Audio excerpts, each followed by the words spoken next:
Justice Denied, the story of a wrongfully accused black teen. Chapter 1, The Arrest. It was a rainy Thursday afternoon when 17-year-old Marcus Taylor was pulled from his after-school job at the gas station and placed in the back of a squad car. The red and blue lights reflected off puddles on the cracked pavement as customers looked on in stunned silence. He was confused, terrified, and unaware that, in the eyes of many, his guilt had already been decided. Marcus had never been in trouble with the law before. A quiet, honor student who helped care for his younger siblings, he spent most of his time at school or working to help his single mother pay the bills, but none of that mattered when a local store owner described a tall black teenager fleeing the scene of a robbery 2 towns over. It was all the police needed. There was no warrant, no call to his family, just handcuffs, cold metal, and a long ride to the station. At the precinct, Marcus sat alone in a gray-walled interrogation room under buzzing fluorescent lights. Hours passed before anyone spoke to him. When they finally did, it wasn't with questions. It was with accusations. A blurry security photo was slammed in front of him, showing a shadowy figure in a hoodie. The detective leaned in, his voice sharp. "It you, Marcus?" Marcus shook his head, trying to explain he had been at work, that his manager could vouch for him. But they didn't call the manager, they didn't check the cameras. Instead, they processed him. Mugshot, fingerprints, a jumpsuit 2 sizes too big. Back home, his mother, Denise, answered a knock at the door. The officer barely met her eyes as he handed her form and told her Marcus had been arrested. No explanation, no details. Just a time for arraignment and the warning not to be late. That night, Marcus lay in a holding cell, head pressed to the cold concrete wall, heart pounding. He didn't cry. He didn't sleep. All he could think about was the look on his mother's face and the way the world had shifted in an instant. In that moment, Marcus Taylor went from student to suspect, and his fight for justice had begun. Chapter 2, Small Town Suspicion. Word of Marcus Taylor's arrest spread through the town of Millfield like a spark through dry grass. Within hours, whispers had turned into rumors, and rumors into judgment. At the grocery store, on porches, and in church pews, people shook their heads and said the same thing. "You know how those boys are." Millfield wasn't the kind of place where people forgot. And it wasn't the kind of place that offered the benefit of the doubt to kids who looked like Marcus. Despite no hard evidence, many had already decided he was guilty. The town had been on edge after a string of minor thefts and one recent armed robbery. They wanted someone to blame, and Marcus fit their picture perfectly. Denise Taylor, Marcus's mother, tried to shield her younger children from the news, but it was impossible. At school, classmates stared at them. Teachers grew quiet when they walked in. One boy whispered the word criminal in the hallway, and Marcus's younger brother came home in tears. At church the following Sunday, Denise walked in alone. Conversation stopped. A few offered sad smiles. Most didn't look at her at all. Meanwhile, Marcus sat alone in juvenile detention, wondering how his whole world had flipped. He kept replaying that day at the gas station in his head, trying to understand how anyone could believe he had done this. His manager had confirmed his alibi, but no one seemed to care. The police never searched for the real suspect. The town didn't ask questions. No one wanted the truth. They just wanted it over. And Marcus? He was just the easiest answer. In Millfield, suspicion didn't need facts. It just needed someone to point it. Chapter 3, No witness, no proof. The case against Marcus was built on sand. There were no witnesses who could place him at the scene of the robbery. No fingerprints, no DNA, no security footage clearly identifying him. Just that one blurry photograph and a vague description from a frightened shop owner who admitted under oath that he only caught a glimpse. But in Millfield, that was enough. At the pretrial hearing, the prosecutor laid out their case like it was airtight. A young man, matching Marcus Taylor's description, was seen fleeing the scene, the DA said. And Mr. Taylor has no alibi. That wasn't true. His gas station manager, Mr. Harvey, had confirmed that Marcus was working a double shift that day and had never left the property, but Harvey's statement had been mysteriously left out of the police report. Denise tried to raise this with the public defender assigned to her son's case, but he seemed overwhelmed, juggling a dozen files at once. "We'll get to that," he muttered, without looking up. Meanwhile, Marcus remained in detention, the silence growing louder each day. The other kids looked at him differently, some with fear, others with pity, none with friendship.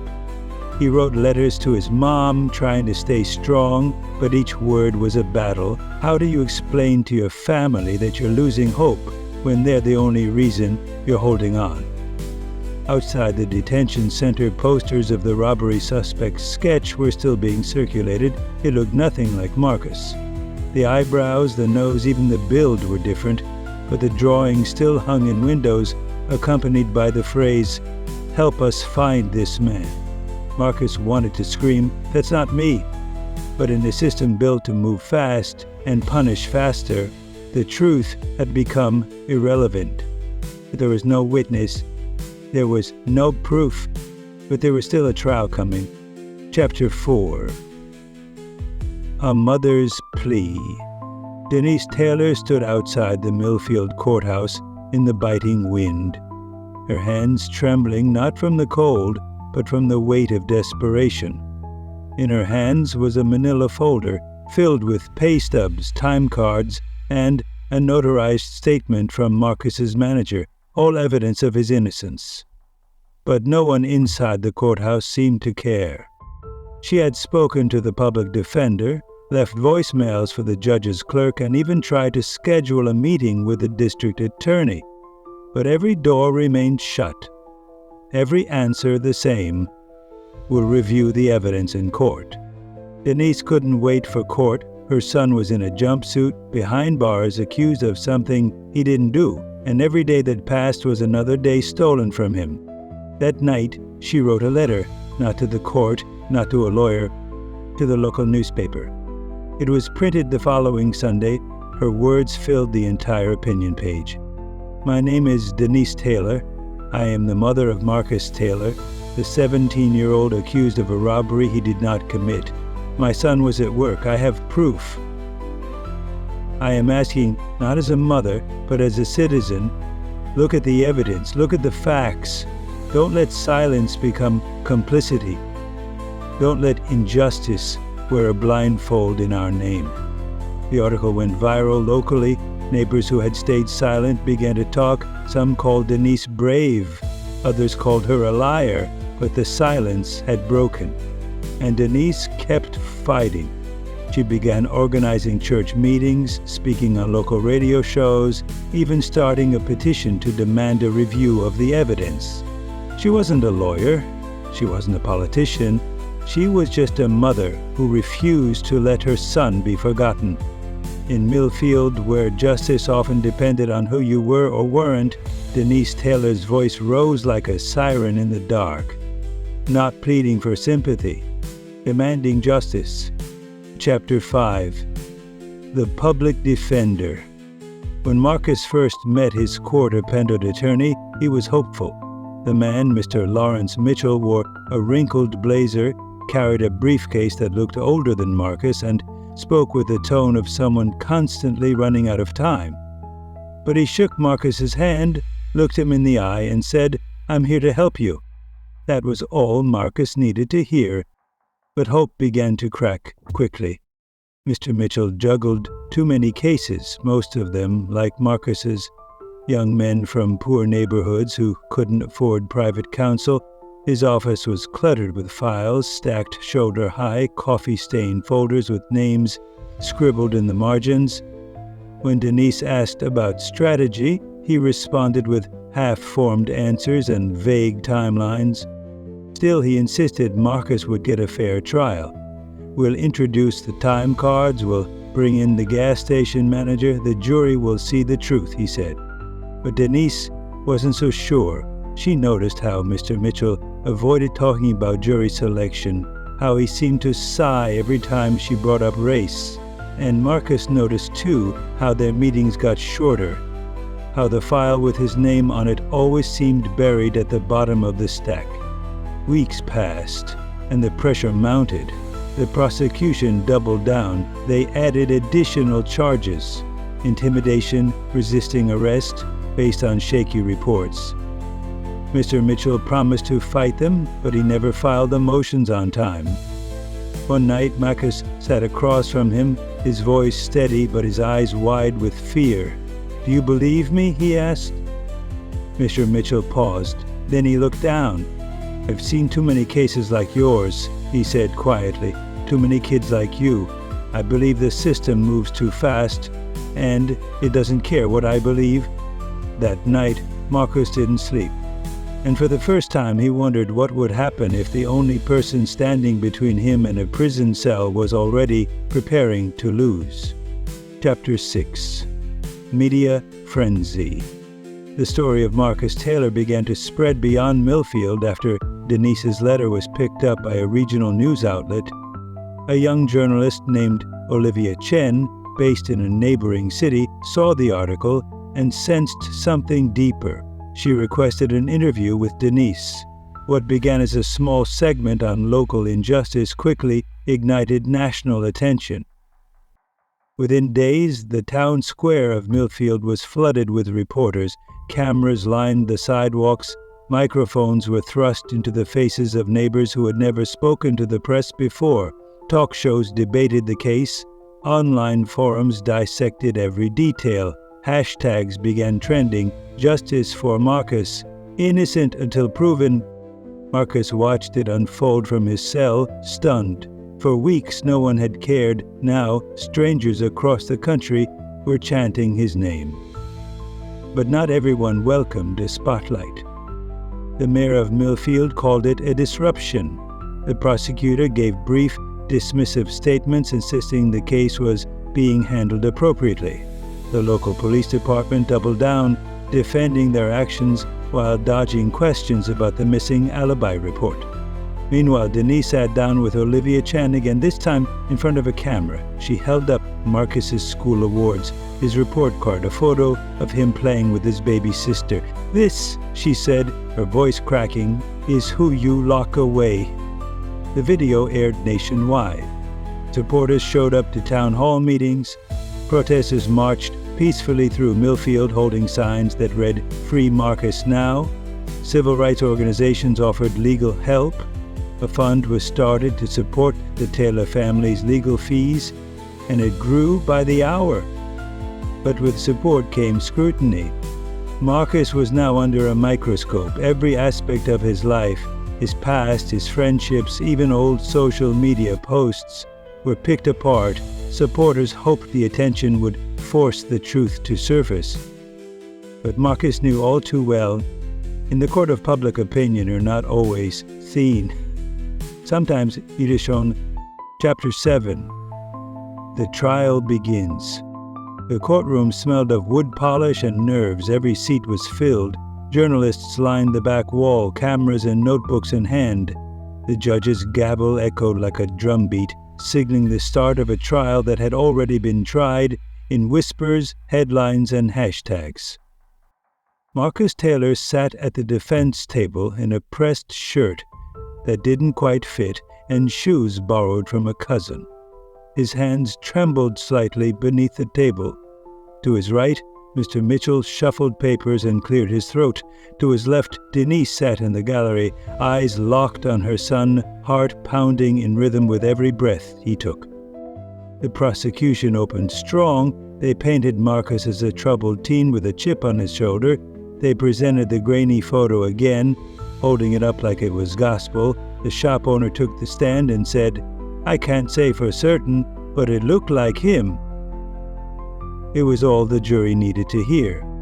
Mitchell tried to counter. He pointed out inconsistencies in the timeline. He presented Marcus's work records, but he fumbled during cross-examinations, and objections were either overruled or hesitantly raised. Outside the courtroom, protesters stood with signs. Inside, Marcus felt like he was fading. Each word spoken felt like another stone added to his shoulders. The jury, 6 white men, 4 white women, 2 black women, watched him closely, but rarely with softness. The defense called Mr. Harvey, the gas station manager. He testified that Marcus had been working during the time of the crime, but under cross-examination, the prosecutor questioned his memory, implied bias, and left the jury doubting. By the end of the day, Marcus could feel it. Justice wasn't just slipping away. It had never been invited to begin with. Chapter 8. Testimony and Twisted Truth.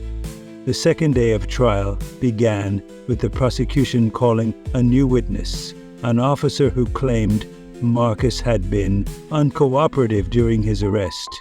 He described Marcus as angry, evasive, and fit the description perfectly. The defense objected to the inclusion of character judgments, but the judge allowed the testimony to continue. Marcus stared down at his folded hands, remembering that day, how confused he'd been, how many times he'd asked what he was being arrested for. None of that made it into the officer's report. Next came a forensic analyst who testified that while no fingerprints matched Marcus's, the absence of evidence does not mean evidence of absence. The phrase echoed in the courtroom, repeated by reporters like it was fact. Mr. Mitchell tried to introduce a motion for dismissal, citing lack of concrete evidence and procedural errors, including the omission of Marcus's alibi in the initial report. The judge denied it. "Let the jury decide," he said. Then came Marcus's own testimony. He stood, hands shaking, voice steady but soft. He described the afternoon of the robbery, clocking in, stocking shelves, chatting briefly with a customer. He recited the exact time he'd left work, the road he took home. His mother's eyes never left him. When the prosecution cross-examined him, their tone shifted. The questions became sharper. "Have you ever worn a hoodie? Have you ever been in trouble before? How do we know you didn't just slip out of the gas station and back again unnoticed?" It didn't matter how well Marcus answered. The tone, the framing, the implications, they did the damage. Twisted truths wrapped themselves around the room like smoke. Marcus returned to his seat, exhausted. He had told the truth. But in that courtroom, truth wasn't always what people came to hear. Chapter 9. Guilty before verdict. The trial dragged into its third day. Tension hung thick in the courtroom, heavier than the summer heat pressing against the windows. The final testimonies had been heard, the prosecution rested, the defense closed, and now all that remained was the waiting. But outside the courthouse, the verdict had already been passed. Newspaper headlines speculated guilt. Online commentators tore into Marcus's character, picking apart years of his life. Some twisted photos from school, took quotes out of context, and presented a version of Marcus that his own friends wouldn't recognize. Others used his case to fuel long-standing debates about race, crime, and punishment. Marcus had become a symbol, but not of innocence, of fear. Inside, Marcus felt it too. Jurors avoided his eyes. The judge, though measured, appeared fatigued. Even Mr. Mitchell seemed resigned. Denise remained his only anchor. Each time Marcus looked back at her, he saw not just hope, but exhaustion, fear, and love. The jury deliberated for hours. Then overnight, during the wait, a local news outlet accidentally published a draft headline, "Teen Convicted in Robbery Case." It was deleted within minutes, but screenshots spread fast. Protesters grew angrier. Supporters doubled their calls for justice. The next morning, Marcus sat in the courtroom as the jury filed in, faces unreadable. The judge asked for the verdict envelope. The foreman held it in, shaking hands. And Marcus, before even hearing a word, knew what was coming. Not because of evidence, but because the world around him had never given him a chance to be anything but guilty. Chapter 10. The sentencing. The courtroom was silent as the judge read the verdict. Guilty on all counts. A single gasp echoed from the gallery. "Denise!" Her hands flew to her mouth, but no words followed. Her body slumped back in the wooden pew as if gravity had grown crueler. Marco stood motionless, eyes locked on the floor. He had prepared himself, or thought he had, but nothing could brace him for the sharp finality of that word, guilty.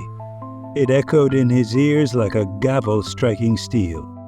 The judge asked Marcus to step forward for sentencing.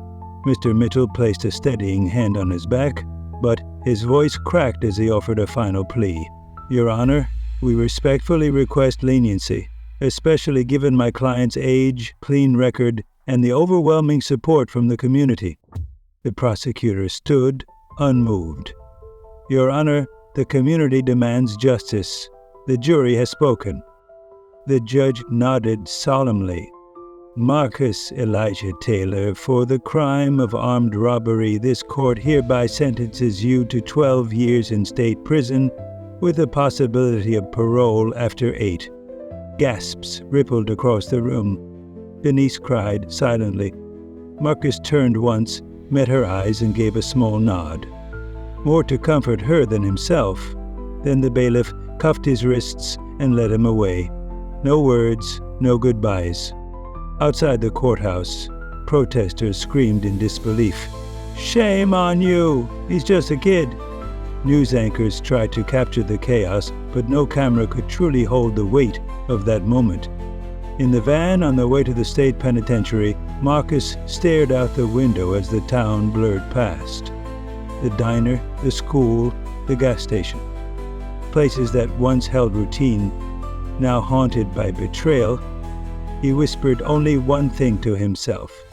"Hey, I didn't do this." But in a system built on assumptions and fear, that truth was never enough. Chapter 11. Life Behind Bars. Prison was nothing like the movies. There were no hardened criminals issuing warnings, no dramatic confrontations in the yard. What Marcus found instead was something more insidious, the slow erosion of self. He was assigned to a cell in the juvenile unit of the state facility. Bare walls, metal bunk, a toilet without a seat. His cellmate Darnell had been inside for over a year and barely spoke. The guards were indifferent, and the days melted together in a cycle of noise, silence, and hunger. Marcus tried to hold on to routines. He woke early, made his bed with tight corners, read everything he could from the prison library, mostly books on law and civil rights. He wrote letters to his mother, though he never knew if they reached her. Sometimes they came back stamped, "Return to sender." He kept a journal. In the margins he scribbled everything, what he missed, what he feared, what he dreamed. On the ceiling above his bunk, he taped a drawing his little sister had made before the arrest, a rainbow with the words, "Come home soon." There were fights in the yard, sometimes shouts in the night, but Marcus stayed quiet, unnoticed. He didn't want to give the system another reason to keep him longer. Months turned into a year. He watched kids leave. Some came back, others didn't. One evening, a volunteer teacher named Miss Yen-san stopped him after class. "I've read about your case," she said, softly.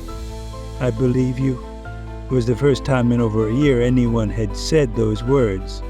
It was small, but it kept him going. Because behind those bars, truth wasn't just about proving innocence.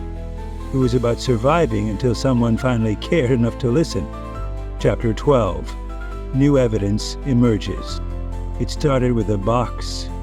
Olivia Chen, the reporter who had first interviewed Denise, wasn't ready to let the story go. Months after the trial, something still didn't sit right with her, so she filed a public records request and began sifting through police files, court documents, and depositions. That's when she found it. A box of case evidence that had been mislabeled and shelved, its contents never disclosed to the defense. Inside the box was a flash drive, On it, security footage from a neighboring store, time-stamped minutes before the robbery occurred. The footage showed Marcus at the gas station, stocking shelves, laughing with a customer, clear as day, with a time code. It was the proof his defense had begged for, buried in paperwork and ignored. Olivia brought the footage to a legal aid group known for overturning wrongful convictions. They reviewed the case, the timeline, and the evidence. Their lead attorney, Maya Green, took the case personally. "We've seen this too many times," she said. "Young black men sentenced on assumption, not fact." She filed a motion for retrial within days. Denise received the call she'd been praying for. "We have new evidence. It changes everything." The legal team filed motions, held press conferences, and presented the footage publicly. The public reaction was swift: rage, disbelief, and a renewed surge of support for Marcus. Behind prison walls, Marcus was called to the warden's office. A flat screen played the footage. He stared at it, lips parted, eyes wide. "You didn't do it," the warden said quietly. "I told you," Marcus replied, his voice low but unwavering. And for the first time in years, hope didn't feel like a fantasy. It felt like a door cracking open. Chapter 13. The Fight for Freedom. The retrial motion didn't guarantee anything, but it ignited a fire. Maya Green and her legal team worked tirelessly, building a case that should have existed from the beginning. They combed through every document, collected statements from witnesses who had been ignored, and subpoenaed the officers who had mishandled the original investigation. Outside the prison, Denise became a force. She appeared on national talk shows, visited lawmakers, and organized rallies, demanding justice not just for Marcus, but for the many like him. Her voice, once trembling in fear, now carried the weight of truth and unshakable purpose. She marched with clergy members. She gave interviews at sunrise and town hall speeches at dusk. Her living room became a command center, its walls plastered with calendars, quotes, and legal paperwork. Friends and strangers brought food, donations, and words of encouragement. Her community had grown, not just in number, but in courage. Back inside, Mark was prepared too. He read court transcripts, studied law books, and practiced speaking. Ms. Jensen helped him write a statement, one that wouldn't just prove his innocence, but reclaim his humanity. He read it aloud every night under the dim yellow light above his bunk, whispering the words like a prayer. The media swelled again. This time the coverage was different. Support had grown stronger. Civil rights groups, legal activists, and even celebrities had taken up his cause. A documentary team began filming. Social media exploded with calls for justice. Free Marcus trended for weeks. Musicians wrote songs. Students held walkouts. In cities far from Millfield, people began asking hard questions about their own courts, their own prisons, their own silence. The judge scheduled a hearing. When Marcus entered the courtroom in handcuffs again, he held his head higher. His jumpsuit was still prison gray, but he walked with the posture of someone who had reclaimed his name. Denise stood behind him. Olivia Chen sat in the press row, camera pointed down respectfully. Maya Green placed the flash drive on the judge's bench. The footage played. Clear, time-stamped, undeniable. Gasps echoed across the courtroom. The prosecutor looked away. A juror from the original trial sat in the back row, tears in her eyes. For once, the silence in the room didn't come from shock or fear. It came from truth landing like thunder. The judge paused, looked down at the file, then at Marcus. "We will reconvene for a ruling," he said. It wasn't freedom yet, but the fight had finally reached the right room, and Marcus was no longer fighting alone. Chapter 14. Overturned. The courtroom was silent when the judge returned days later. Cameras lined the back wall. Olivia Chen stood with her notepad. Maya Green sat poised, documents in hand. Denise clutched the edge of the bench in front of her, her knuckles white. Marcus stood as the judge entered. The judge took a long breath. He reviewed the footage again, repeated the details, then finally he spoke. This court finds that the conviction of Marcus Elijah Taylor was rendered in error. In light of newly discovered evidence and procedural misconduct, the conviction is hereby vacated. A moment passed, then another. Denise let out a sound between a cry and a gasp. Maya smiled. Her eyes filled with tears. Olivia scribbled furiously, but Marcus just stood still. It took him a few seconds to realize he was free. "Mr. Taylor," the judge said, "you are released from custody immediately." As the courtroom erupted, Marcus turned and looked for his mother. Their eyes met. She nodded and he walked toward her, slower than he expected, like every step might disappear beneath him. They hugged for the first time in years without a wall between them. Outside, the crowd was waiting. Reporters, protesters, supporters. Signs were raised. Applause broke out. Some were crying, others were cheering. A little boy on someone's shoulders held a sign that read, "Welcome home, Marcus." Denise gripped Marcus's hand tightly as they descended the courthouse steps together, the same steps she had once climbed, desperate for anyone to hear her. Now, her son was walking beside her, not as a defendant, but as a man free. Marcus stepped outside into the sunlight. No bars, no guards, just wind, sky, and the open road. He closed his eyes and lifted his face to the warmth. He didn't smile yet.